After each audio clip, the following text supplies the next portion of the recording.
Joy and loss live side by side in the stories of our lives, and they live side by side in the stories of characters in fiction. And I think that especially works of fiction are tools for helping young people understand their own lives and how to navigate the difficult things that they'll experience inevitably. Welcome to the Classroom Narratives Healing and Education podcast, the space where education meets resilience. I'm Dr. Joey Weisler, and in each episode, we dive deep into the personal stories of educators, students, leaders, and frontline advocates who are navigating the complexities within modern education. Whether you're just starting your teaching journey or are a seasoned professional looking for inspiration, we'll explore how to foster meaningful change, prevent burnout, and build trauma-informed communities within our schools. Now, let's take a seat at the front of the classroom as we get started. Welcome back to today's show, where today I'm joined by Dr. Katie Egan Cunningham, who is an educator, literacy scholar, and the author of several texts including Shifting the Balance, Reading with Purpose, Starting with Joy, Literacy Leadership in Changing Schools, and Story, Still the Heart of Literacy Learning, just to name a few. Katie's works reminds us that stories aren't something that just live in books. They are everywhere. They're on our camera rolls, they're on our social feeds, they're on the lyrics that we loop on repeat, and even in the news stories that shape how we feel about the world. We don't just read our stories, we live inside of them. We create stories, and they help us name what we're going through.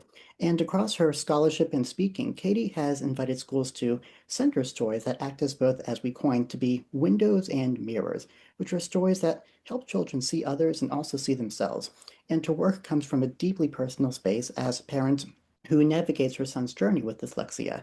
And in doing so, she's also confronted systems that were never built with all children in mind. She advocates fiercely for earlier identification, equity in diagnosis, and literacy practices that don't leave families to fight alone. And in her panel through the World Literacy Foundation, which I heard Katie speak with so much pleasure in person back in September 2025, she said something that stayed with so many of us. And that line that she said is, "Those with the biggest hearts are often the most misunderstood." So today we're here to talk about stories, literacy, labels, dyslexia, and what happens when systems fail and how we can do better with that. So Katie, what an intro. Welcome to the show today. Oh, wow. Thank you so much, Joey. That was really, really moving to hear kind of your take on my contributions to education and the wider world. So thank you. Thank you. Thank you for all that you do in the field of education and also in scholarship and professorship as well. And I wanted to start, so I heard Katie speak at the same summit where we also heard Dr. Susan B. Newman deliver a keynote at the World Literacy Summit. So I'm going to leave a link to Dr. Newman's episode here as well, so we can continue to think about the experts that came out of those conversations from that September day in 2025. But with Katie, I wanted to start today by thinking about how you write that stories aren't just text, but also they are context, they're playlists, they're photo reels, they're social media scrollings. And I always present an article to my own first year literacy class from Tim Gillespie. And Tim Gillespie's Why Literature Matters says that stories help us understand how empathy looks within the world around us. We root for the characters in our stories and on TV because we see ourselves through them. And in your scholarship, Katie, you also talk about Elizabeth Dutro, who talks about the wounds that we bleed and how these speaking wounds, if you will, appear in the class. And I'll mention as a side note for our listeners that might be tuning into the podcast for the first time. So I'm from Parkland, Florida.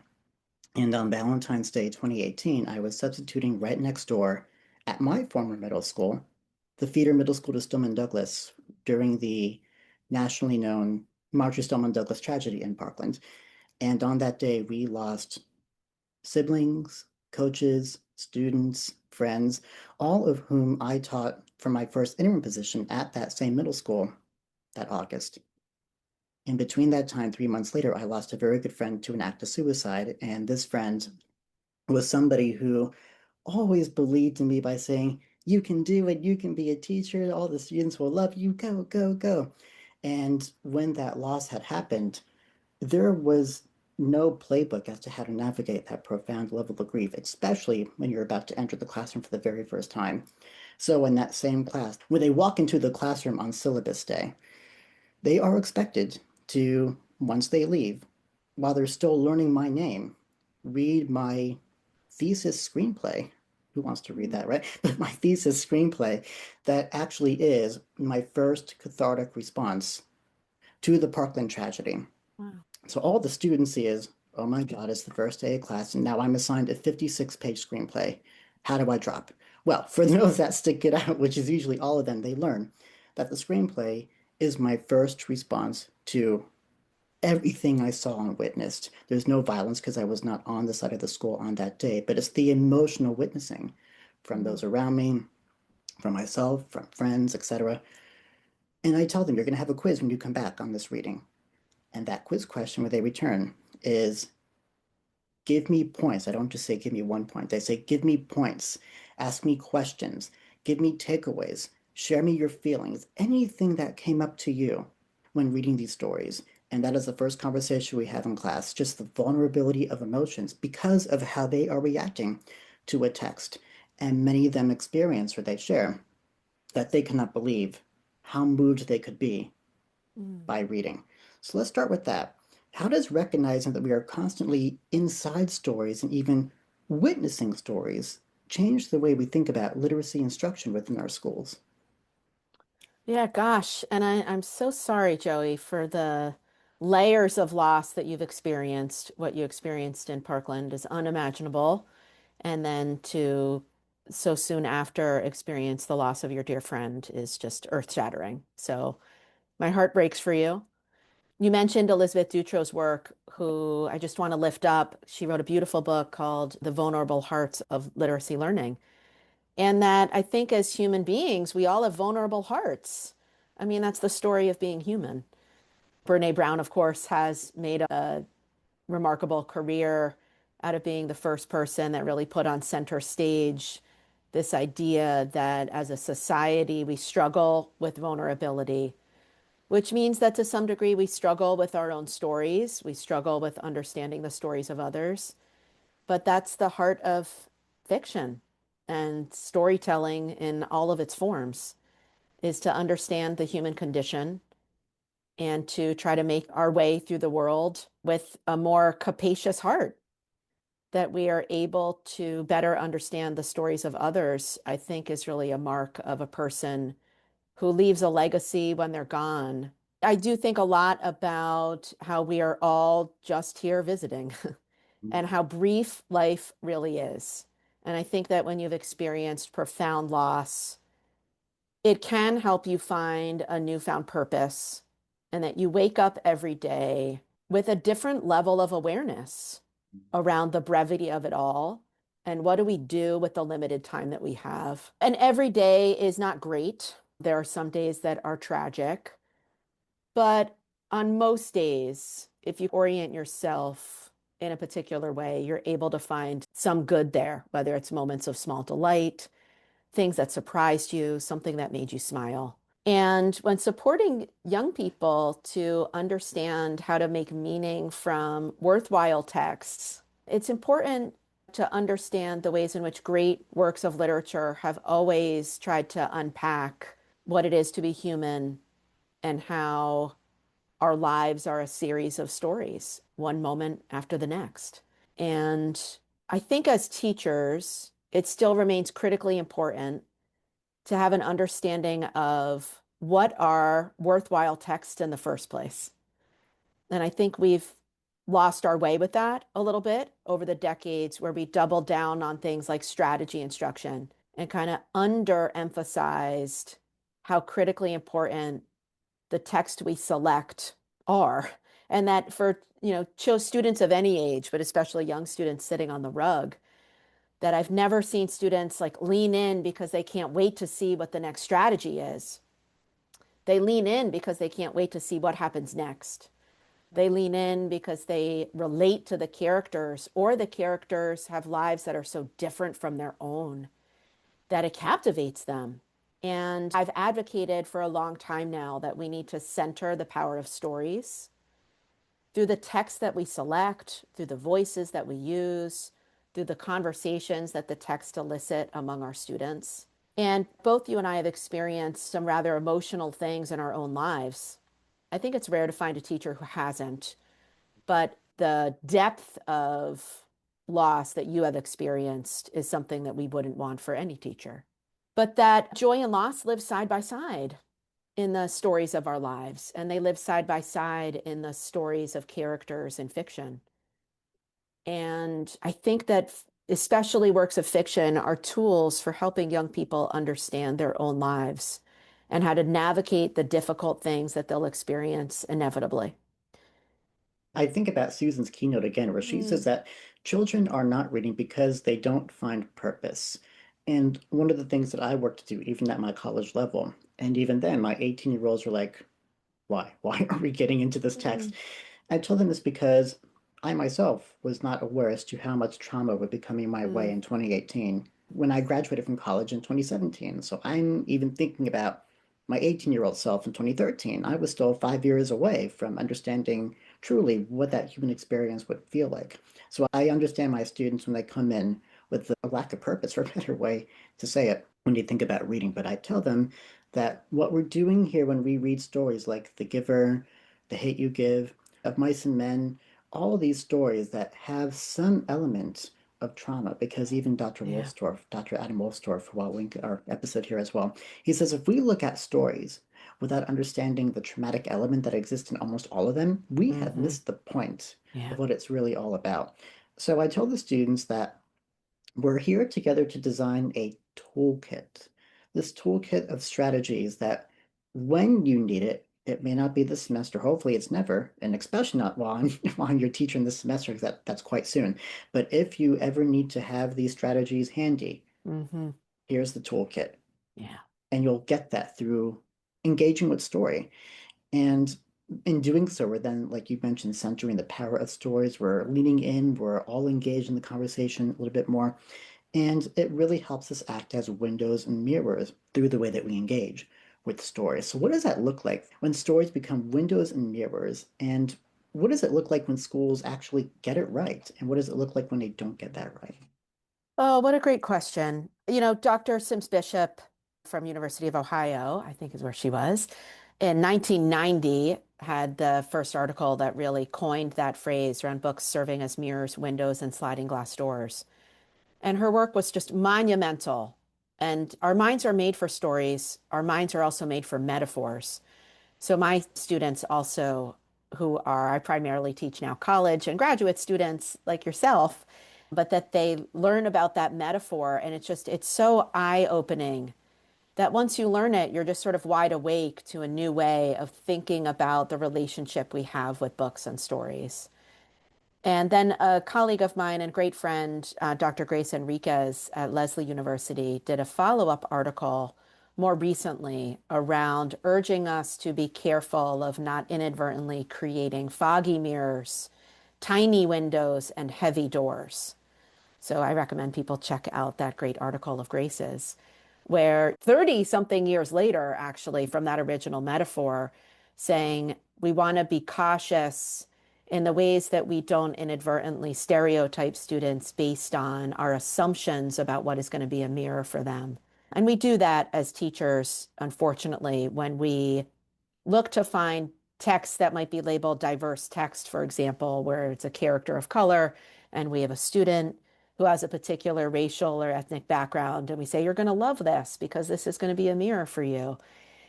Jerry Craft really gets at the complexity of that super well in New Kid, his Newbery winning graphic novel, where there's a librarian about halfway through the book who makes that very mistake, and you see it across the panels in terms of the negative impact that microaggression has on a student who's stereotyped and misunderstood because a white librarian assumes that a student of color is going to want to read a particular book.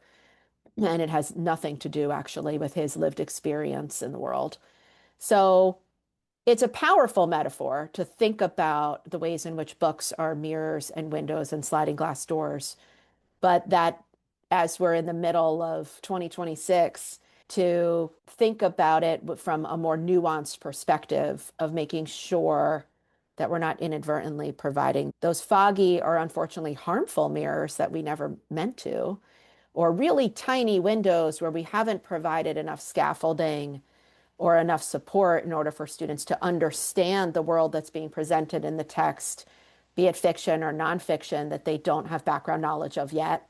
And the more that we learn about how critical prior knowledge is and background knowledge is to reading comprehension, we can't just provide students with texts that are of a particular complexity, for example, and not provide enough scaffolding for students to understand it in the first place. So we want to be careful of that in terms of selecting texts that are windows for our students. But the best kinds of text are those that offer those sliding glass door moments. And my dear friend, Pam Allen, who was also on the Yes. World Literacy Foundation panel with me, and who has been just an oceanic influence on my own life. Pam is the founder of Lit World. And when she started Lit World, she was doing grassroots work in Kenya and would take with her Charlotte's Web and still takes with her Charlotte's Web. It's a book that we both adore and is on our top 5 books of all time. And at first glance, right, Fern, living in rural America, may not be a mirror for children in Kenya, but it's a book that's a sliding glass door in every way because the children that she shares Charlotte's Web with are their own version of Fern, that they want to stand up to Papa and say, "Where are you going with that axe?" which is one of the very first lines of the book. And those sliding glass door moments in books are those moments where what you thought was a mirror turns out to be a window. And what I have my students do is that they actually go up to windows in our classroom and notice that they can, if they stand just right and the light is just right, that they can see their own reflection in the mirror. I'm sorry, they can see their own reflection in the In the window, window. that it Yes. becomes a mirror. So to be on the lookout for texts that have that sight of possibility, and as a reader to kind of position yourself to be on the lookout for those moments where we're always making assumptions, right? We always have biases as humans towards other people and the characters that we meet. But to have a more capacious heart is to approach, especially works of fiction, and say, right? Like there's probably something in this character or in these situations that they're presented with that are actually a lot more like me than I realized based on the book's cover or based on the first couple of pages. And to identify those moments and that they're going to be personal. Each person's aesthetic response is going to be different from the next student sitting next to you in class. So I think when we're selecting texts as teachers, to think about those lenses in terms of all the books in the world, why this one? Mm-hmm. Increasingly, teachers are making fewer choices about what text they center in their classrooms as state lists come out where districts need to choose programs and adopt programs or adapt programs that are more aligned to the science of reading. And I am actually in favor of schools really vetting and looking at programs that exist that can make evidence-based instruction an easier lift for teachers. But in the process, I also hope that teachers still remain central in terms of the beautiful books that keep coming out into the world that can do a lot of good for students that are sitting right in front of them that might not be in the program that the school selected. And teachers having the freedom and the autonomy to say, this is a beautiful book, like The Rabbit Listened by Corey Dorfeld, and this is a worthwhile text for my students at any grade, K through college, to either start the school year with or to address some sort of conflict that arises in the classroom, or that the class hits sort of a mid-year lull and you need children to better understand themselves and one another, that you might turn to texts that are not in an adopted program and know that they're worthwhile and they're offering your students something really important about how they're going to live their life. But I think that work is getting more and more complicated, and that we want to make sure that teachers still are agentive in having their own knowledge base about what worthwhile texts exist in the world that you would want to engage your students with, and then knowing how to use them and knowing how to advocate in the face of administration or boards of education that might have restrictions around what is read with students and why, and making sure that teachers are still seen as professionals who have a deep understanding of things like the science of reading, evidence-based practices, and the great body of children's literature and young adult literature that exists in the world to be able to draw from. The more awareness you have of powerful, worthwhile texts in the world and have the tools to allow your students to feel things strongly. I think that we need to get more comfortable as a profession with allowing emotions into the classroom, and that it's a worthwhile text. If it's building students' knowledge in some ways, like there's knowledge about the natural world, there's knowledge of historical topics, and there's knowledge of ourselves and others. And fiction is part of the knowledge building equation in schools, and we can't lose sight of that. But that allowing students, creating a culture in a classroom, you're not allowing students, you're creating the conditions that Mm-hmm. allow for strong emotions to emerge. If students aren't feeling things strongly throughout their school day, that's how we create kids who are stressed and bored by the time they're in high school, which overwhelmingly most of them are. Mark Brackett's research out of the Center for Emotional Intelligence at Yale has found that when he surveys teenagers, that overwhelmingly their responses to their experiences in school are bored, stressed, or a combination of the two. And that's a lack of creating the conditions for students to feel anything that would be considered a positive emotion. So it starts, though, at the youngest of ages of selecting texts that support not only things like oral language development, vocabulary development, which are critically important, but supporting students to feel things strongly. I tell my students a lot that the role of teacher is that you're really a memory maker, and that, Yes. right, to teach students anything is to support them to shift from things in working memory to more long-term memory. Mm-hmm. And that we lose sight of that, I think, when we are so like heads down, focused on the program or the next lesson, that we can lose sight of this larger calling for us as teachers, that we are memory makers. What will students remember about what they learned in your class a month from now, a year from now, 10 years from now, 20 years from now? Mm-hmm. And some of the books that you select and read aloud to students or read alongside students are some of the best ways to create those memories that are worth making in the first place. We actually used to have a children's literature course as a requirement in my program, and it no longer is.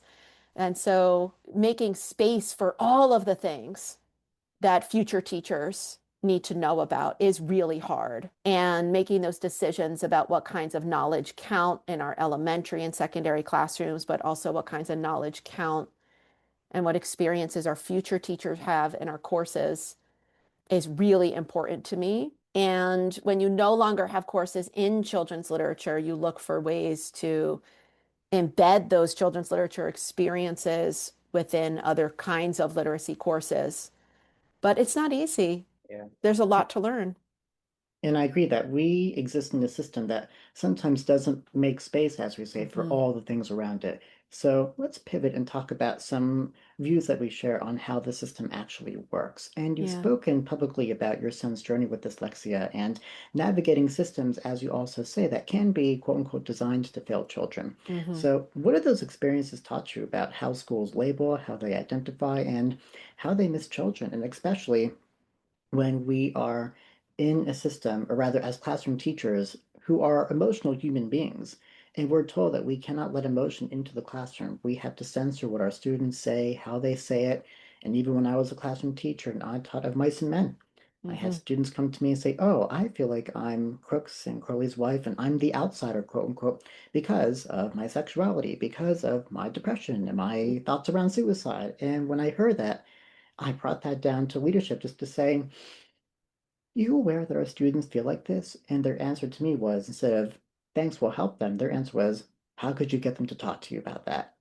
So when we work in a system, like we said, that is not designed to always help, what do we do about it? And what are your experiences around that? Oh, it's really hard, and I think that every teacher that my own children have had, I have two sons, every teacher that they've had have been loving, well-intentioned, and sometimes they are teaching within systems that are designed to perpetuate some children's failure. Especially my own personal experience is around that one of my sons does have dyslexia and dysgraphia, and bearing witness to his experiences, especially as he hit an inflection point of third grade, where he was in fetal position on the floor, refusing to go to school, changed a lot of things for me, both personally and professionally. I sort of needed to advocate for my own son within larger systems and then our own local systems to help them understand the ways in which reading failure is not the fault of a child, but it is the accumulation of misaligned teaching practices that weren't brain friendly and that then accumulate, where what starts out as reading difficulty becomes something else altogether.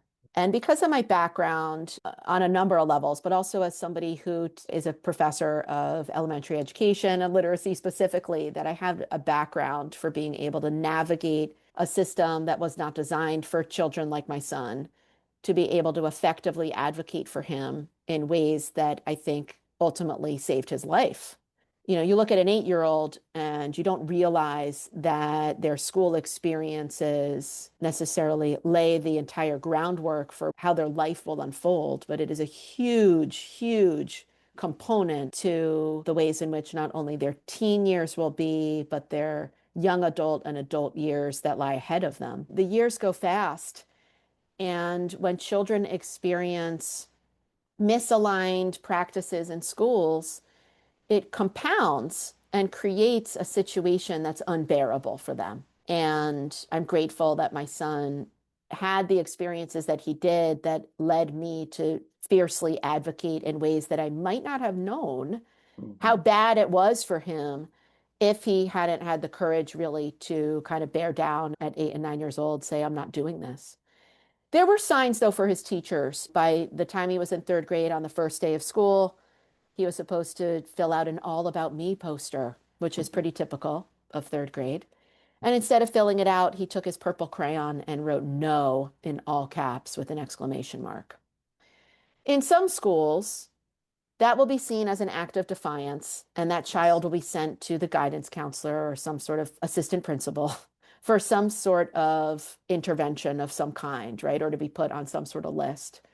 But actually, that's a warning sign that a child is telling us that there's usually an academic underbelly to the emotional behavior or displays of behavior that children give us, that they're giving us these opportunities to intervene before it's too late, or the Torgensen article about catching readers before they fall.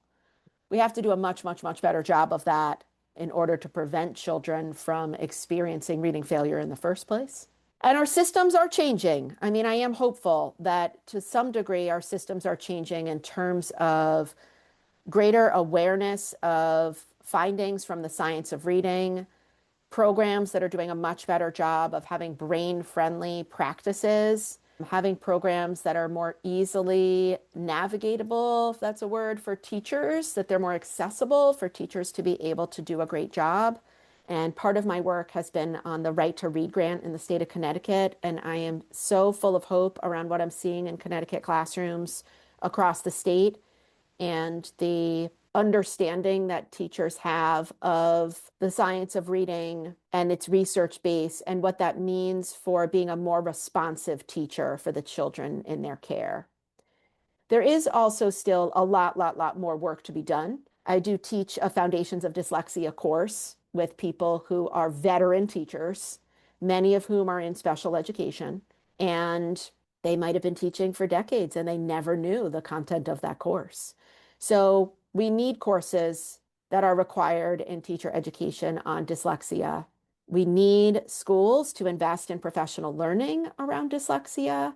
A lot of the professional learning I do with schools are on the science of reading and evidence-based practices And then I let districts know that I also have a background in dyslexia, and that would be a really important area for professional learning. And it is rare that districts take me up on that. So I'm hopeful, though, that there's a groundswell through important podcasts like Sold a Story, through grassroots organizations like Decoding Dyslexia, that more and more school districts will reach out to people like me and others who have something to offer in understanding not only the academic underpinnings of dyslexia, but also the social and emotional ones. And through that work that I do with schools, I also do lean on my own story and my son's story and the family stories that I've learned over the years. Another research project I'm involved in is collecting dyslexia family stories.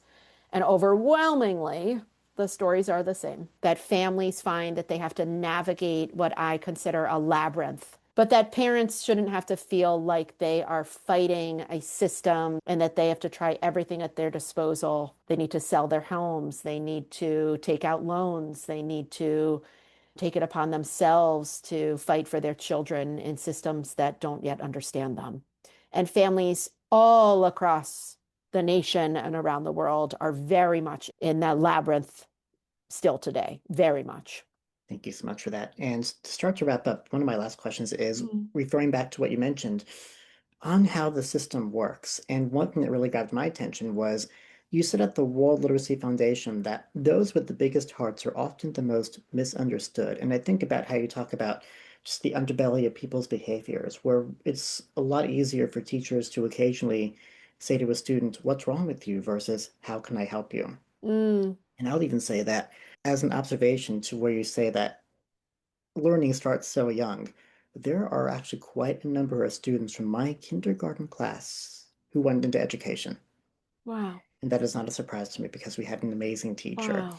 But when it was my time to model the same type of work that she did, I always joke that I had never been sent to the principal's office a day in my life until I became a teacher. Then I lived in the principal's office. I was Wow. under fire for everything, which is why I resigned because I couldn't Wow. do it.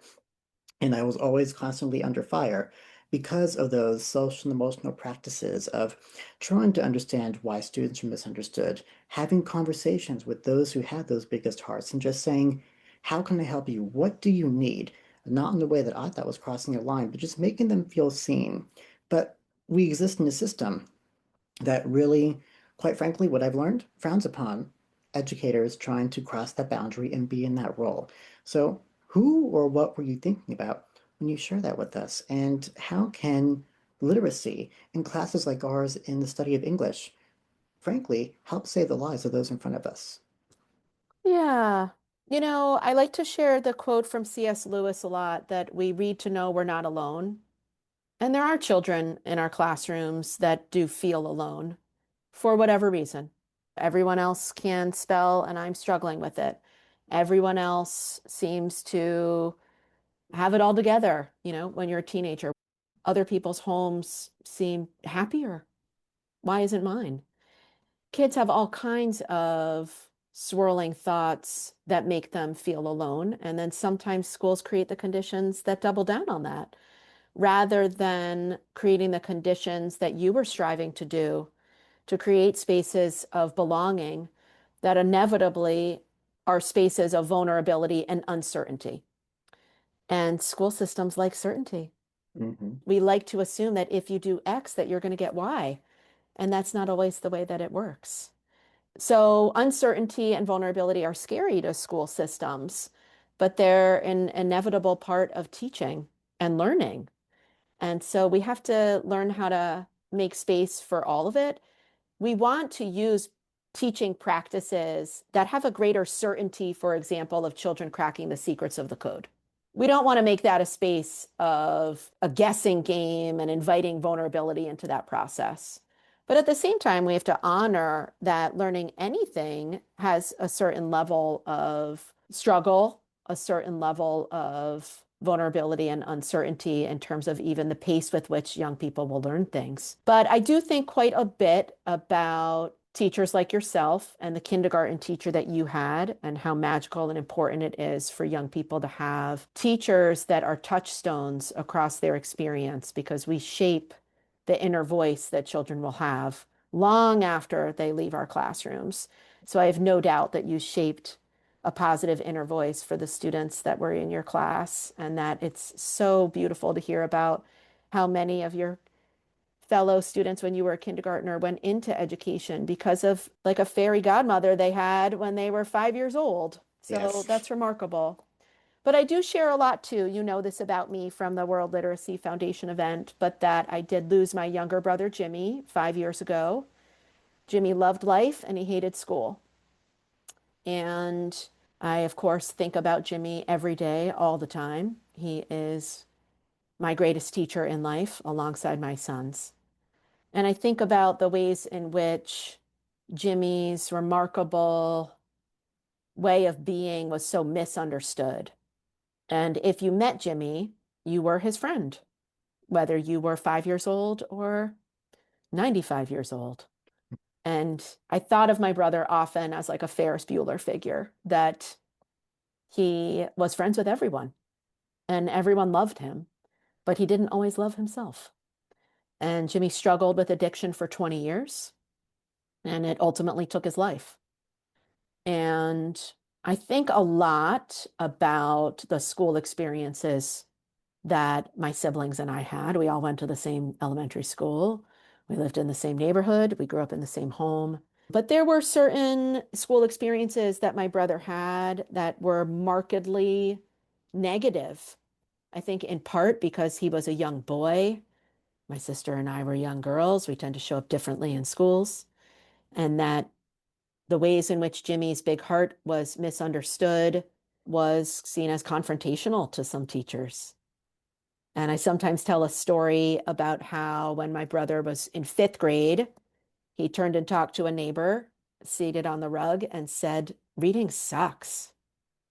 And his teacher did not like to hear that and dragged Jimmy out into the hallway where he screamed at him for minutes rather than looking in the mirror to say, well, why would 10-year-old Jimmy say that reading sucks? What could I do better as a teacher to create a culture of literacy where Jimmy experiences a sense of belonging? What books could I read out loud? What books, line my classroom bookshelf where I might be, to use Donna Lynn Miller's term, a book whisperer to this kid? Instead, it became really a traumatic experience for my brother to be verbally attacked by an authority figure. And of course, we don't want our students to say reading sucks. But the reactive response that his teacher had was damaging. And I think that as teachers, our patience is tried. Our most difficult students need the most love, and they are going to ask for it in ways that sometimes will feel the most confrontational. So I share stories like that in articles I write and with my students who are future teachers, because I want them to catch themselves when a student says something, does something that in your first response, you need to double down on your patience and get curious rather than leap to punish, which is sometimes what systems are designed to do, even this many years later from when my brother was an elementary school kid. I also do tend to think I did teach in an all-boys school for 6 years where I learned, of course, there are many different ways to be a boy. There are many different ways to be a girl. That's not, universal or singular. But living in a space of all boys for 6 years taught me the ways that in traditional school settings, boys are often overlooked. And many, overwhelmingly, my future teacher students are young women that want to go into the field. And they themselves were not young boys making their way through the world.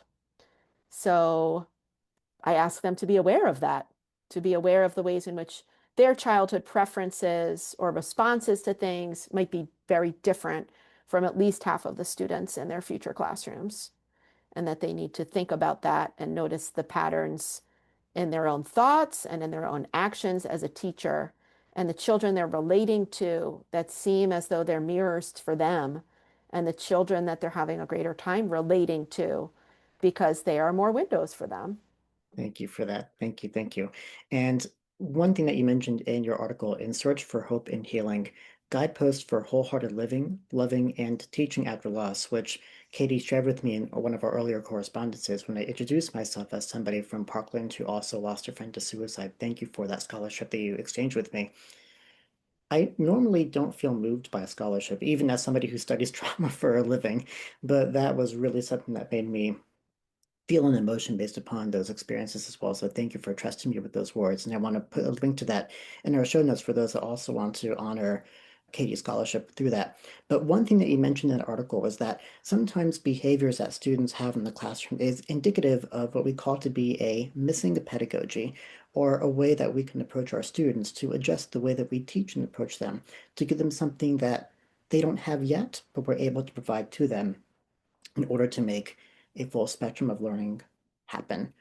So as we come to the end, and I always do this at the end, I don't know why, can we pause for a second to Katie just have you share a little bit more about yourself, what you do, where you are, and how we can get in touch with you? Oh, yeah, lovely. Thank you. So I'm a professor at Sacred Heart University. I'm the program director there. So I get to oversee our future teachers who are in our 5-year program and also future teachers who join us for our graduate degree. I love our university. I love our emphasis on wholeheartedness.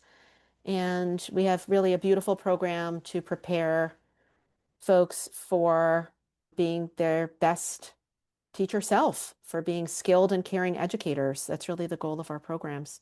So you can find me there. You can also find me at katieegancunningham.com, which I try to update, but I'm not great at. You mentioned the books that I've written or co-authored, and one of the greatest gifts in my life was being a co-author of the second Shifting the Balance book, which is designed for upper elementary educators. And that work has had a profound impact on my life and the work that I'm able to do in the world and partnering with schools. We have Shifting the Balance online classes that I also highly recommend. My colleagues Jan Birkins and Carrie Yates wrote the famous first Shifting the Balance book, and they have a beautiful online course that's a companion to that book. And then we wrote the 3 through 5 online course. So you can also find me there. In our online courses, we also hold, as for participants of that course, monthly Q&As, and we've gotten hundreds of questions that also allow me to kind of understand and have a finger on the pulse of what teachers are really wondering in real time about how to make sense of the science of reading and how to use evidence-based practices to support the kids in front of them and the struggles they're encountering with live children in the room where reading doesn't always go according to plan Yes. in a child's brain. I'm super, super proud of that work. And I get to travel to schools and get to do conference appearances and keynotes, especially around that work. I'm proud to announce a new book that I'm working on that's really a departure from previous work and is a book of meditations for teachers that's kind of in the vein of Kate Bowler for people who follow Kate Bowler's tremendous work. So you might find similarity there in terms of a book that's really designed to support teachers to have kind of daily entries and tools for making sense of the trials and tribulations of being a teacher and the demands that are on folks today and how to navigate that from a space of recognition, acceptance, hope. So that book I'm hoping people can learn more about in the days to come, but it's going to be out in late 2026 is the goal. So I'm excited about that work too. Incredible. We can't wait to support that as well. And any final takeaways for our listeners for today? Any major points that we should leave with? Oh, I would just say stay hopeful, find your people, know that you're not alone, and there are great people like Joey and this podcast who are here to support you with all that you're facing. But you're doing great work in the world, and I'm grateful to be here and grateful for the great work that teachers are doing every day. Thank you for being a part of our community as well. Well, Katie, thank you for our conversation and the honesty that you brought to scholarship, to parenting, and to the work of reimagining schools so that every child can be seen, named, heard, and supported. And your reminder that stories live everywhere and that children deserve stories that act as both mirrors and windows, and a way that shifts how we think about literacy entirely. And your advocacy around dyslexia and inequitable systems is a call to action for educators, families, and policymakers. And for those who want to dive deeper, please visit Katie's website for her devotion to evidence-based literacy learning. Thank you for being here and for the heart of your work. Thank you. Thank you for joining us on the Classroom Narratives Healing and Education podcast. If today's episode inspired you or made you think differently, I'd love to hear from you. Drop a comment or review wherever you listen to podcasts and stay connected with us on the @Classroom Narratives podcast over Instagram and Facebook. Remember, together we can transform our scars into stars in education, one conversation at a time.